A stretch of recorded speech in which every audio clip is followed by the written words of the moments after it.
আসসালামু আলাইকুম guys, welcome to my another game play. তোমরা এখন দেখতে পাচ্ছ আমি আমার একটা কাস্টম চ্যালেঞ্জ একটা পোলা তার সাবাস বাড়ি গেছে আমার কাস্টম চ্যালেঞ্জে। তার আজকে এমন ফিটনেসটা দেব, তোমরা দেখতে থাকো।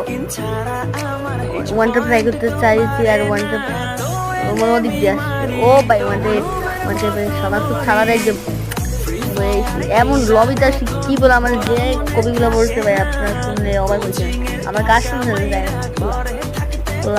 আমার কাস্টম এদিক গেছে ওয়ানটা প্রায় ওরে ওয়ানটা প্রায় ভাই চান্দি বান্দি পুরো হারাম বটলা আমার কাস্টম চ্যালেঞ্জ তুই লবিতে বটলা বাচ্চা বটলা আমার লগে কাস্টম চ্যালেঞ্জ এ বেটা ওয়ানটা প্রায় এখন তো